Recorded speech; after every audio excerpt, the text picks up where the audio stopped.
네, 이 시간에는 사도행전 2장 41절부터 47절 말씀까지 읽었습니다. 오늘은 사도행전 12번째 시간으로 부제목은 물건을 서로 통용한 이유입니다. 물건을 서로 통용한 이유.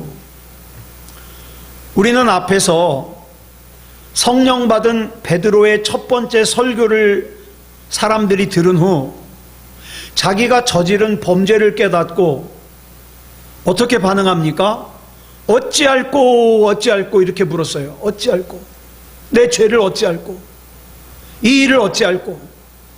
그러자 어찌할꼬라고 묻는 사람들에게 베드로가 두 가지를 권면합니다. 첫째, 회개할 것.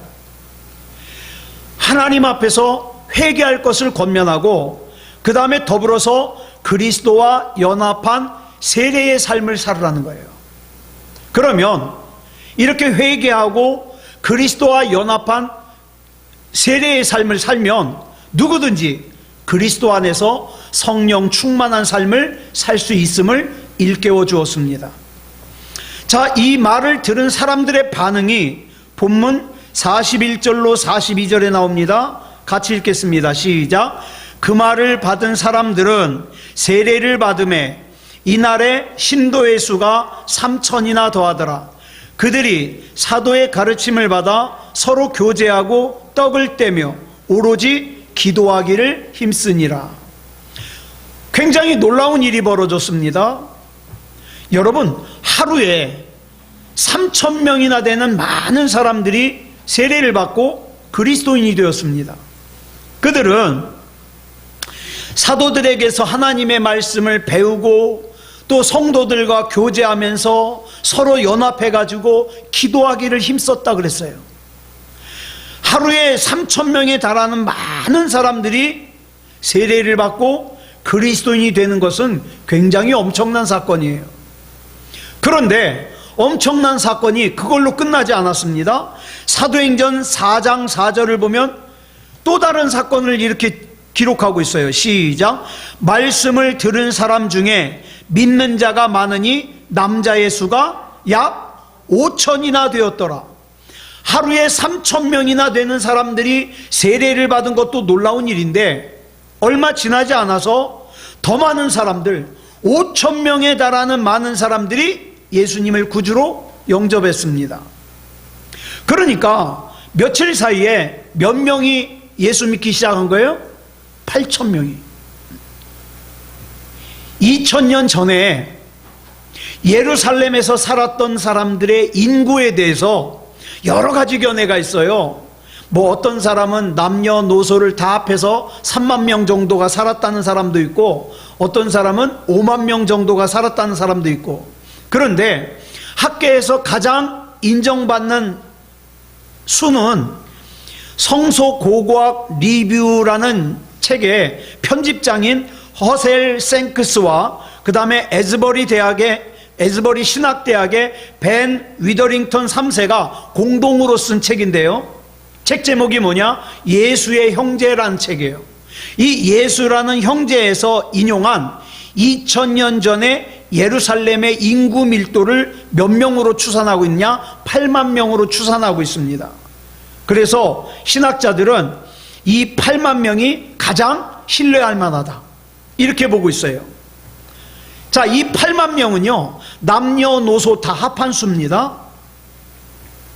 오늘날의 도시 개념으로 보면 뭐 8만 명은 그다지 많은 수가 아니에요. 그러니까 예루살렘이 크질 않아요. 작은 규모예요. 그런데 이 작은 성읍에서 불과 며칠 사이에 몇 명이 예수를 믿기 시작했냐? 8,000명. 그런데 사도행전 4장 4절을 보면 이 사도행전 4장 4절에서 집계한 수가 남자의 수라 그랬어요. 그죠? 남자의 수가 약 5,000. 그러니까 이 당시에는 여자들은 숫자를 세요, 안 세요? 안 세요. 아이들은 숫자를 세요, 안 세요? 안 세요.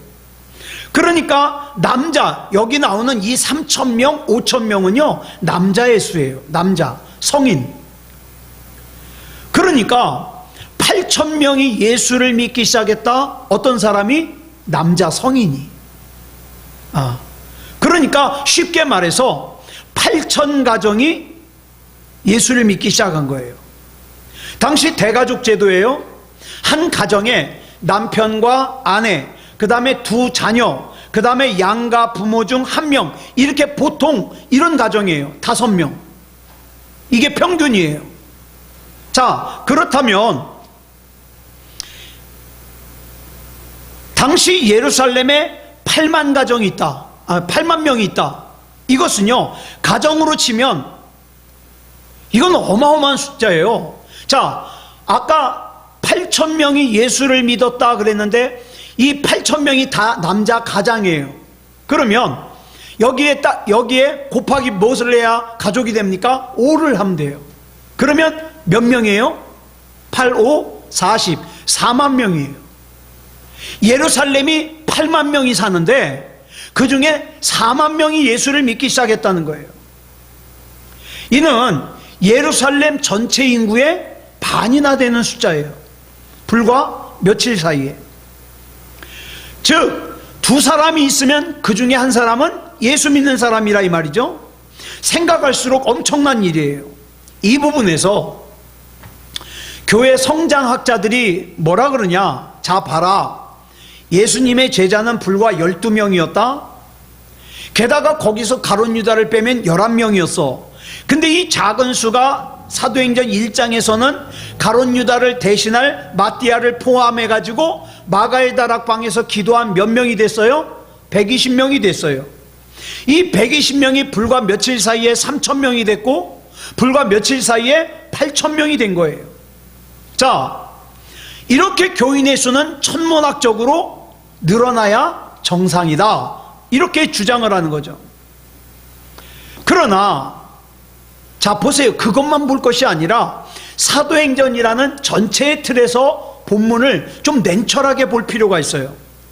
자, 단 며칠 사이에 예수님을 구주로 영접한 그 거대한 군중이, 자, 3,000명, 5,000명 합쳐서 8,000명이라고 하자고요. 그 8,000명이 다 어디로 갔습니까? 다 어디로 갔어요?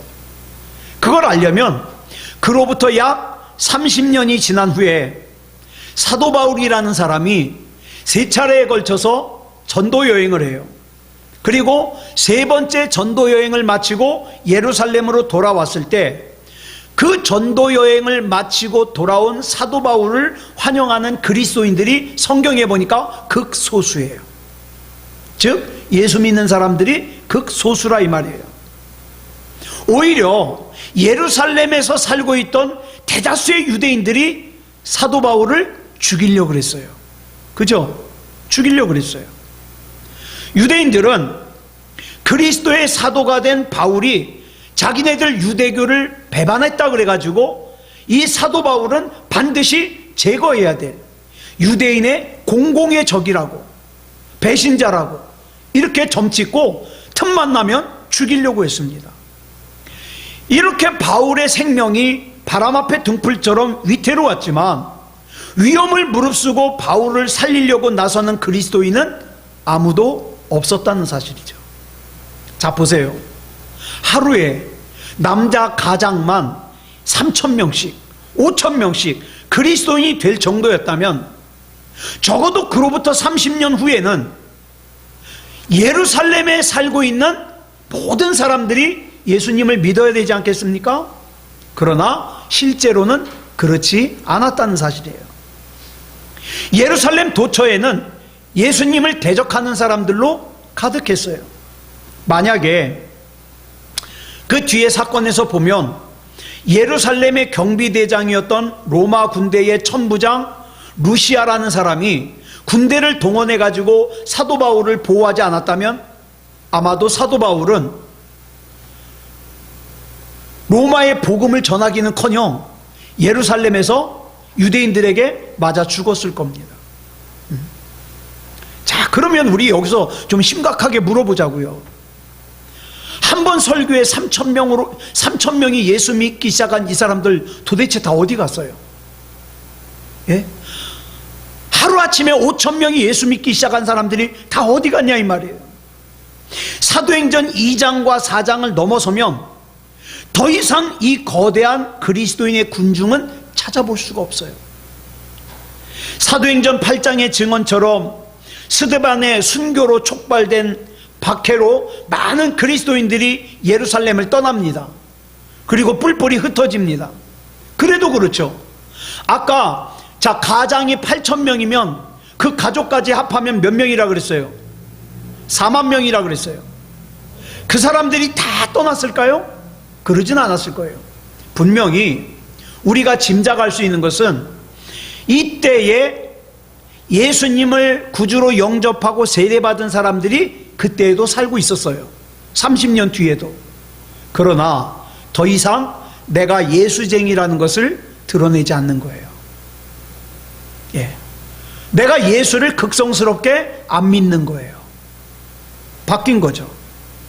자, 본문에서 예수님을 믿겠다고 나섰던 그 거대한 군중을 30년이 지나서 더 이상 볼 수 없었던 이유는, 그러면 뭐라고 얘기할 수 있느냐?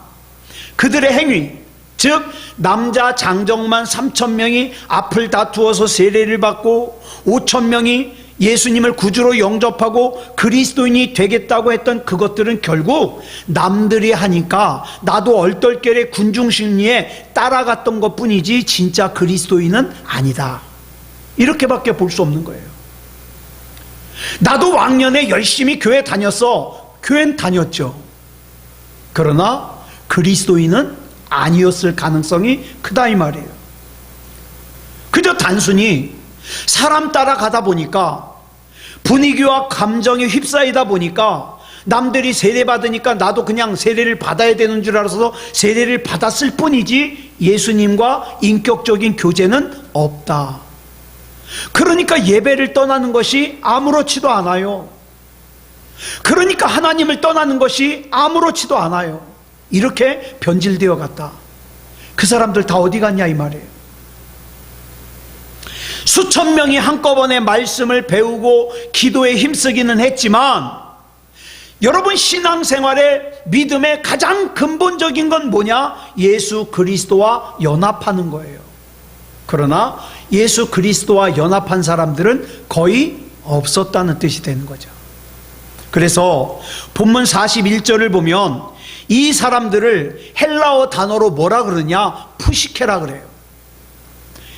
자, 우리말 성경으로 보면 이날의 신도의 수가 3,000이나 더하더라 이렇게 기록하고 있지만, 그래서 우리는 신자, 이 사람들이 다 예수님을 믿었구나, 예수님과 인격적으로 교제를 했구나, 이렇게 받아들이기가 쉬운데, 헬라어로는 이 사람들을 뭐라고 표현하고 있냐? 푸시케다.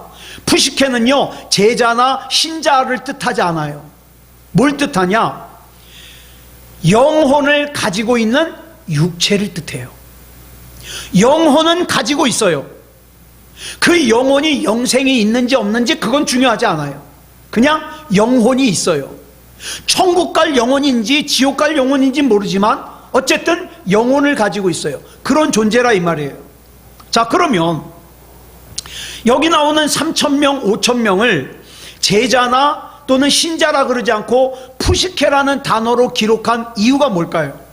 사도행전이 왜 이렇게 기록했을까요? 이 사람들은 세례를 받았는데, 이 사람들은 성경 공부도 했는데, 이 사람들은 기도 모임에도 참여했다 그러는데 왜 이 사람들을 푸시케라 그랬을까요? 사도행전을 기록한 누가는 하나님과의 관계 속에서 살아가는 예수님의 참된 제자인지 아닌지는 좀 더 두고 봐야 되니까, 그래서 푸시케라 그런 거예요. 그런데 누가의 이 판단이 옳았어요. 왜? 그로부터 30년 후 이 거대한 군중은 성경에서 더 이상 만나볼 수 없어요. 즉 예수님과 관계가 없는 사람들이 되었다 이 말입니다. 여기서 우리가 깨달을 수 있는 것은 군중심리, 즉 저 사람이 교회 가니까 나도 교회 가, 저 사람이 세례 받으니까 나도 세례 받아, 저 사람이 은혜 받았으니까 나도 은혜 받은 척해, 이 군중심리가 신앙을 좋게 만들 수 있는 좋은 동기는 될 수 있지만 그것이 신앙 자체는 아니다. 그럼 신앙은 뭐냐? 하나님과 얼마나 관계를 맺고 있느냐, 이거예요. 하나님과 얼마나 교제하고 있느냐. 하나님과 교제하지 않는 사람은요, 어려움이 오잖아요, 흔들립니다. 이 사람 저 사람이 뭐라고 얘기하잖아요, 그러면 그 말에 혹해요. 그래서 하나님을 등집니다. 예배를 등집니다. 그래서 예수님께서 예수님을 따르는 사람들을 둘로 구분하셨거든요. 전에 말씀드렸죠. 무리와 제자로 구분하셨어요. 여러분 기억하세요. 교회 다니는 사람은요, 무리일 수도 있고 제자일 수도 있어요. 본문 44절로 45절 보겠습니다. 시작. 믿는 사람이 다 함께 있어 모든 물건을 서로 통용하고 또 재산과 소유를 팔아 각 사람의 필요를 따라 나눠주며. 2000년 전 그리스도인들은 자신이 가지고 있는 것을 나누었을 뿐만 아니라 그들의 동산과 부동산을 처분해서 필요한 사람들에게 나누어 주기까지 했어요. 이건 정말 흉내내기 어려운 일이에요. 그리고 그로부터 얼마 지나지 않아서 5,000명의 군중이 예수를 믿는 무리에 합류했을 때도 똑같은 일이 일어났어요. 자기 재산을 처분해 가지고 나누어 쓰는 거예요, 어려운 사람들하고. 자, 사도행전 4장 32절 보겠습니다. 시작. 믿는 무리가 한 마음과 한 뜻이 되어 모든 물건을 서로 통용하고 자기 재물을 조금이라도 자기 것이라 하는 이가 하나도 없더라. 자, 그런데요, 성경을 읽어보면 이 아름다운 모습은요, 사도행전 2장과 4장을 끝으로 성경에서 보이지 않아요. 그죠? 오히려 사도행전 5장에 가면 물질과 관련해서 하나님 앞에서 정직하지 못했던 아나니아와 삽비라라고 하는 부부가 부끄러운 탐욕을 부렸던 내용이 나오고 있어요. 자, 이로부터 2000년이 지난 오늘 우리는 어떻습니까? 우리 역시도 마찬가지예요. 나 하나님 믿지만 내 건 내 거고 네 건 네 거야. 그죠? 네게 내 것이 됐으면 좋겠지만 내 것은 절대 네 것이 될 수 없어. 우린 그렇게 살고 있어요. 아무리 교회라 그래도 유무상통과는 거리가 멀어요. 유무상통이 뭡니까? 있는 사람과 없는 사람이 서로 나누어 쓴다는 뜻이에요. 조금 도와줄 수는 있어요. 근데 유무상통은 할 수 없어요. 왜? 내가 앞으로 어떤 일을 만날지 어떻게 알아? 그러니까 나는 나의 앞날을 위해서 모아놔야 돼. 예? 연금도 들고 적금도 들고 뭐 노후 대책도 해놓고 보험도 들고. 왜? 내가 앞으로 어떻게 될지 모르니까. 그러므로 굳이 따지자면 지금 현재 유무상통의 삶은 없어요. 그죠? 없습니다. 그러나 본문은 분명히 사도행전은 교회에 대해서 기록하고 있어요. 교회. 그러므로 한국 교회를 포함하여 2000년 동안 세상의 모든 교회는 적어도 오늘 본문인 사도행전 2장의 말씀과는 좀 동떨어져 있다, 이렇게 얘기할 수 있습니다. 그러면 그 이유가 뭐냐 이 말이에요. 2000년 전에는 어떻게 유무상통, 즉 있는 사람이 없는 사람과 나누어 쓸 수 있었고 2000년이 지난 지금은 그렇게 살 수 없는가? 이유가 뭐냐? 그걸 오늘 좀 살펴보자 이 말이에요. 바꿔 말하면 초대교회 초기에 일시적이나마 유무상통의 삶이 가능했던 이유가 뭐냐 이 말이에요. 어떤 학자들이 그 이유를 찾아봤어요. 그랬더니 그 답을 뭐라 그러냐? 초기 그리스도인들이 지닌 종말사상에 있다는 거예요. 종말사상. 즉 초대교회 그리스도인들은 예수님이 금방 재림하실 줄 아는 거예요. 이렇게 2000년 넘게 재림 안 하시고 기다릴 줄 모르고 금방 예수님이 금방 재림할 줄 알고, 야 이제 예수님이 금방 재림할 마당에 집이 뭔 소용이냐? 땅이 무슨 소용이야? 적금은 왜 들어? 예수님 금방 오시는데, 그러면 같이 천국 가야 되는데, 그럴 필요 없어. 그래서 유무상통을 했다는 거예요. 세상의 종말과 함께 이제 영원한 하나님 나라에 들어갈 걸 생각하면 그들에게 있어서 물질은 뭐예요? 그냥 지금 당장 필요한 거는 쓰지만 쌓아놓을 필요는 없는 거예요. 왜? 금방 예수님 재림하시는데 뭐. 그렇기 때문에 그들에게 있어서 물질은 함께 나누어 쓸 도구일 뿐 수단과 방법을 가리지 않고 쌓아놓을 필요는 없는 것이다, 이 말이에요. 그런데 문제가 생겼어요. 그들이 가졌던 믿음과 달리 시간이 지났는데도 예수님이 재림을 하시지 않네? 그러니까 어떻게 합니까? 재림하시지 않는 것뿐만 아니라 세상에 권력 잡은 사람들이 예수 믿는 사람들을 핍박하는 거예요. 박해하는 거예요. 그러니까 사람들은 이상해진 거예요. 나는 분명히 금방 예수님이 재림해가지고 함께 천국 가서 정말 행복하게 살 줄 알았는데 내 기대와는 달리 예수님은 재림하지 않고 왜 로마의 황제가 되는 황제마다 예수쟁이들을 핍박하는지 몰라. 막 잡아 죽이고 재산을 빼앗고. 그래가지고 내가 예수 잘못 믿었는데, 그래가지고 어떡합니까? 옛생활로 돌아가 버렸어요. 그리고 어떻게 해요? 다시 돈을 모으기 시작했습니다. 내 것을 모으기 시작했습니다. 그래서 또다시 어떻게 변했어요? 네 것이 내 것이 되면 좋지만 내 것은 절대 네 것이 되면 안 돼. 이걸로 돌아가 버렸어요. 그 결과 오늘날에 이르기까지 유무상통의 삶이란 사도행전 2장과 4장에만 국한된 삶으로 현실적인 우리의 삶과는 무관한 그런 얘기가 되고 말았습니다. 그리고 오늘날 그리스도인들은요, 주님을 섬기면서도 어떻게 해요? 물질을 무시하지 못해요. 하나님, 난 하나님도 중요하지만 나도 돈이 있어야죠. 돈이 있어야지. 이제 저도 명목상으로는 그렇게 기도해요. 하나님, 돈이 있어야 하나님의 일을 하죠. 나 돈 좀 주세요. 하나님, 로또 살게 당첨되게 해주실래요? 막 이러면서 하나님 앞에 기도하는 거죠. 그러니까 돈도 필요한 거예요. 그리고 때로는 둘 중에 하나님과 돈을 선택해야 될 기로에 서면은 갈등을 하는 거예요. 돈을 선택하면 참 좋겠는데 가만히 생각해 보니까 그 돈을 선택하는 방법은 하나님이 기뻐하지 않는 방법이에요. 그때 갈등을 하는 거예요. 자, 우리가 앞에서 초대교회 교인들이 물질에서 자유로울 수 있었던 원인이 어디에 있었다 그래요? 종말에 있었다 그랬죠? 종말. 자, 근데 이 종말이요, 우리에게 두 가지가 있습니다. 두 가지. 하나는 뭐가 있어요? 우주적인 종말이 있어요. 예수님이 재림하시고 그 다음에 마지막 심판을 하시고 이 세상이 끝나는 역사적인 종말. 이걸 뭐라고 부르냐? 우주적인 종말이라고 불러요.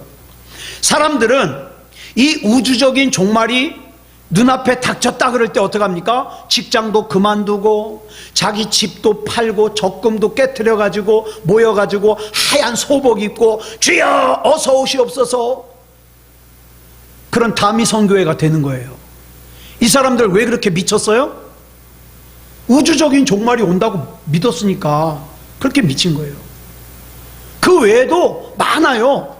예수님 재림하신다고 그래가지고 자기 생활을 다 내팽개치고 자기들끼리 모여가지고 우리끼리 휴거된다고. 그러다가 어떻게 해요? 휴가가 불발이 되면 예수님께서 좀 연기하셨다고 이런 헛소리를 하잖아요. 이게 우주적인 종말이에요. 자, 그런데 보세요. 이 우주적인 종말만 있는 게 아니라 우리는 자꾸 뭘 까먹냐? 또 다른 종말이 있다는 걸 자꾸 까먹어요. 그 또 다른 종말이 뭐냐? 개인적인 종말이에요. 개인적인 종말. 저는 확실하게 믿는 게 있어요. 내가 살아생전에 우주적인 종말은 안 올 수 있어요. 왜? 그날과 그 시는 하나님만 아시니까. 내가 살아있는 동안 우주적인 종말은 안 올 수 있지만은, 그러나 반드시 뭐는 옵니까? 제 개인적인 종말은 옵니다. 개인적인 종말은 이건 100% 와요. 제 개인적인 종말은. 예. 자, 이 세상에 태어난 사람 치고 이 개인적인 종말을 피해갈 수 있는 사람은 아무도 없어요. 예. 사람에게 한 번 죽는 건 정해진 거기 때문에 이 개인적인 종말은 반드시 옵니다. 단지 언제 오느냐가 다를 뿐이에요. 언제 오느냐. 예. 이 세상이 끝나지 않아도 우리의 생은 이 세상에서 반드시 끝나기 마련이고, 우리 코끝에서 호흡은 반드시 멈추기 마련이고, 그리고 그러고 나면 우리는 반드시 하나님 앞에 서야만 합니다. 그렇기 때문에 저는요, 듣기에 불편할지라도 이 얘기를 반드시 해야 될 사명이 있는 거예요. 이걸 믿는 것이 진정한 종말 사상이에요. 이 신앙을 지닐 때 우리 삶은 물질을 초월한 삶을 살 수 있어요. 그저 내가 이 땅을 사는 동안에 하나님께서 내게 맡겨주신 물질 가지고, 하나님께서 내게 맡겨주신 재능 가지고, 하나님께서 내게 맡겨주신 사명 감당 잘 하다가 하나님 오라 하시면 가면 되는 거예요. 괜히 이걸 갖다가 하나님이 맡겨주신 것보다 더 많이 내가 쌓아놓으려고 내 영혼을 버리면 안 된다 이 말이에요. 하나님을 떠나면 안 된다 이 말이에요. 본문의 초대교회 교인들은 그들의 생애에 이 종말이 임할 걸 믿었기 때문에 어떻게 해요? 자신들의 재산을 아무렇게나 사용하거나 허비하지 않았어요. 사재기를 하지도 않았어요. 자기 평생 먹고 살아도 남을 만큼 있으면서도 더 많이 쌓아놓으려고 다른 사람들에게 피눈물을 흘리게 하지도 않았어요. 그들은 자신들의 재산을 하나님 앞에 내놓고 필요한 사람들에게 물질을 나누어 주었을 뿐만 아니라 자기의 필요를 위해서도 사용했습니다. 이걸 통해서 우리는 그들이 지녔던 물질관을 알 수 있어요. 물질관. 그들은 이 물질이 내 것이 아니라 하나님의 것이라는 것을 분명하게 알고 있었어요. 즉, 이 물질이 마지막으로 정착해야 될, 마지막으로 멈춰야 될 것은 내가 아니라는 거예요. 나는 뭐예요? 그저 이것이 왔다가 거쳐 지나가는 통로일 뿐이에요. 통로. 그렇기 때문에 이 물질이라는 것은 나만을 위해서 쓸 것이 아니라 이 물질 안에는 타인의 목도 다 포함되어 있다. 다시 말해서 자신들이 물질의 최종 목적지가 아니라 중간에 물질이 거쳐가는 통로임을 인식했다 이 말이에요. 그렇기 때문에 그들은 사도 바울의 표현을 빌자면 뭐라고 얘기를 하느냐? 먹든지 마시든지 뭘 하든지 하나님의 영광을 위해서 사용해야 된다. 이걸 고백하는 거예요. 이게 진짜 유무상통이거든요. 그러니까 저와 여러분 돈 많이 벌어야 돼요. 예? 왜? 예수 그리스도 이름으로 더 많은 일을 하기 위해서. 더 많은 일. 초대교회 교인들이 이렇게 물질을 초월한 삶을 살자 세상 사람들이요 그들을 칭찬했어요. 그뿐만 아니라 본문 43절을 보니까 이렇게 말씀하고 있어요. 시작. 사람마다 두려워하는데 사도들로 말미암아 기사와 표적이 많이 나타나니. 사람들은 흔히 기사와 표적 그러면 뭐 생각합니까? 보리떡 5덩어리와 물고기 2토막 가지고 장정만 5,000명이 먹고 남았다, 뭐 이런 것만 기사와 표적으로 생각해요. 아니요, 그거보다 더 큰 표적이 뭔지 아십니까? 이 세상에 물질의 노예가 돼가지고 살던 사람이, 그래서 물질 앞에서는, 돈 앞에서는 부모도 없고 형제도 없고 친구도 없던 그 사람이 하나님 앞에서 변화되어서 그 물질의 한계를 초월해가지고 유무상통의 삶을 살아가는 것, 이거보다 더 큰 기사와 표적이 어디 있습니까? 예. 자, 본문 43절에서 사람마다 두려워하는데 그랬잖아요. 여기서 두려워하다라는 뜻으로 쓰인 헬라어가 뭐냐? 푸오보스라는 단어예요. 푸오보스. 이 두려워하다, 이 푸오보스는요, 공포심을 가졌다는 뜻이 아니에요. 뭐냐? 존경심, 경외심을 가졌다는 거예요. 여러분, 그런 경험 있으신가 모르겠어요. 내가 굉장히 좋아하는 사람이 내 옆에 왔을 때 떨리는 거. 떨리는 거. 벌벌 떨어요. 말도 잘 못해요. 너무 좋은 사람이 와가지고. 그거예요, 이 푸오보스가. 예. 자, 물질에 매여, 자, 보세요. 세상에서 돈 많은 부자, 돈만 생각하는 그 부자를 우리가 부러워는 해요. 돈이 많으면, 아이, 저 부자는 좋겠다. 돈 많아서. 부러워는 하지만 존경하진 않아요. 그렇죠? 누가복음 12장에 나오는 어리석은 부자의 비유를 보면, 부자가 많은 재물을 쌓아놨어요. 그랬는데 이 부자가 쌓아놓은 많은 재물이 이 부자의 코끝에서 호흡이 멈췄을 때 하나도 못 가져가요. 그렇죠? 근데 이 쌓아놓은 물질이 어디 가서 쓰여지느냐? 이 부자가 하나님 앞에 심판받을 때 이 물질이 증거가 된다, 이 말이에요. 증거가 된다. 그제야 이 부자가 자기의 잘못된 삶을 되돌아보면서 얼마나 후회를 했겠습니까? 그러나 여러분, 한 번 지나간 인생은 되돌릴 수가 없어요. 되돌릴 수가. 그래서 우리는 이 부자를 뭐라고 부르는 거예요? 어리석은 부자. 어리석은 부자. 자, 보세요. 베드로의 한 번 설교에 3,000명이 회개하고 세례받는 역사가 일어났습니다. 그리고 나서 그 큰 무리가 뭘 했는지 사도행전 2장 42절에 이렇게 기록하고 있어요. 시작. 그들이 사도의 가르침을 받아 서로 교제하고 떡을 떼며 오로지 기도하기를 힘쓰니라.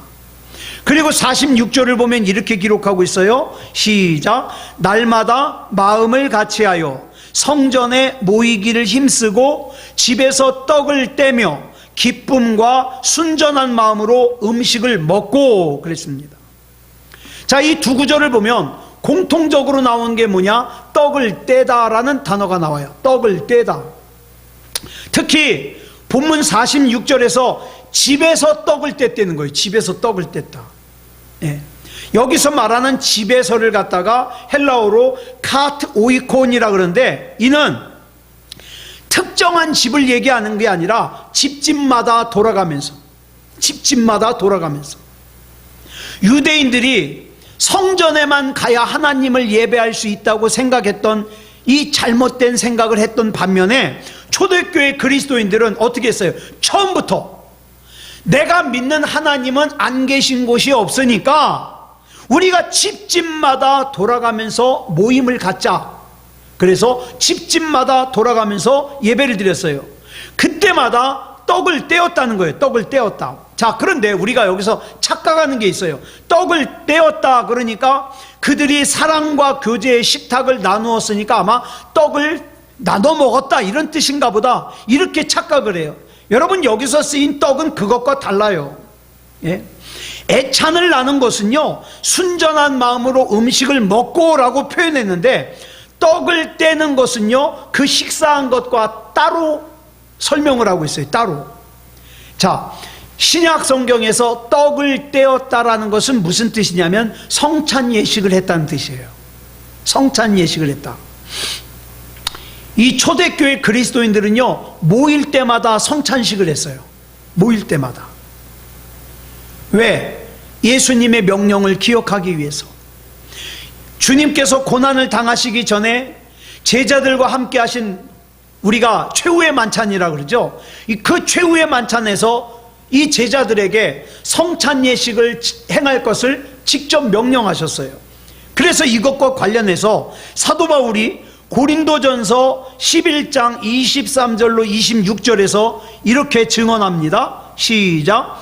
내가 너희에게 전한 것은 주께 받은 것이니 곧 주 예수께서 잡히시던 밤에 떡을 가지사 축사하시고 떼어 이르시되 이것은 너희를 위하는 내 몸이니 이것을 행하여 나를 기념하라 하시고, 식후에 또한 그와 같이 잔을 가지시고 이르시되 이 잔은 내 피로 세운 새 언약이니 이것을 행하여 마실 때마다 나를 기념하라 하셨으니 너희가 이 떡을 먹으며 이 잔을 마실 때마다 주의 죽으심을 그가 오실 때까지 전하는 것이니라.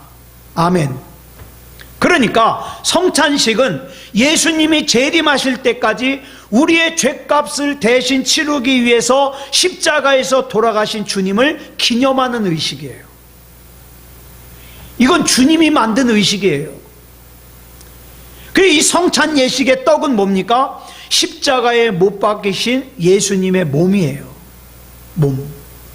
포도주는 십자가에서 흘리신 예수님의 피예요. 그래서 신약 성경에서 성찬식을 언급할 때는 뭐라고 얘기한다? 떡을 뗀다.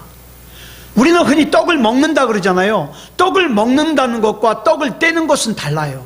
떡을 먹는 것은 그냥 떡 먹는 거고, 떡을 떼는 것은 뭡니까? 성찬식을 하는 거예요. 여기서 떼다로 번역된 헬라어가 클라오인데 이건 뭔가 찢다예요. 내 죄로 인해서 예수님의 몸을 찢는 거예요. 그래서 성찬식을 하면서 내 죄 때문에 예수님의 몸이 찢기셨군요. 나는 죄를 너무 대수롭지 않게 생각했는데 그 죄를 해결하기 위해서 예수님은 몸을 찢기셨군요. 내가 주님 앞에서 올바로 살기를 원합니다. 하나님, 내 결심이 흐트러질 때마다 나를 좀 붙잡아 주시옵소서. 그래서 내가 믿음다운 믿음으로 살 수 있도록 인도해 주시옵소서. 그렇게 기도하는 거예요. 그게 성찬식이에요. 그래서 우리는 이 성찬식을 통하여 어떻게 합니까? 또다시 날마다 새로워지고 하나님 앞에서 변화되는 거예요. 내 소견대로 살았던 이전까지의 나는 십자가에 죽고, 나를 위해서 십자가에서 몸이 찢기신 예수님을 내 구주로 영접하여 나는 새로운 이창원으로 사는 거고, 조금이라도 더 예수님을 닮아가는 거고, 조금이라도 더 믿음다운 믿음을 가지는 거고, 우리 주님을 기쁘시게 하는 내가 되기를 원하는 거예요. 이것이 뭡니까? 이것이 신앙생활입니다.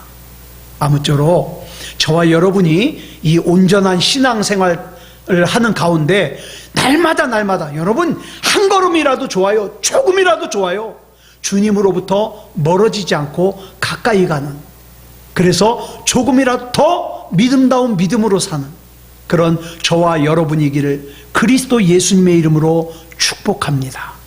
기도하겠습니다. 사랑의 아버지 하나님, 감사합니다. 이 세상의 수많은 사람들 가운데 우리가 이렇게 만나게 하시고 함께 신앙생활 할 수 있음을 감사합니다. 더더군다나 이렇게 함께 예배를 드리는 우리 가운데 예수님이 함께 계셔 주시니 감사합니다. 정말 하나님 앞에서 올바로 살고 싶은데요, 나도 모르는 사이에 거짓말을 하고 나도 모르는 사이에 이기적이 되어서 나는 또 여전히 이 죄를 해결하기 위해서 예수님의 몸을 찢습니다.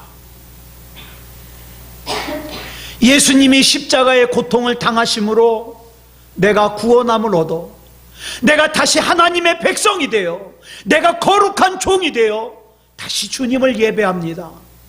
주님, 조금이라도 더 주님께 가까이 가게 하시고 조금이라도 더 믿음다운 믿음으로 살게 해 주시옵소서. 우리 주님께서 붙잡아 주시고 역사하시고 인도해 주실 줄 믿사오며 그리스도 예수님의 이름으로 간절히 기도드려 싸움나이다. 아멘.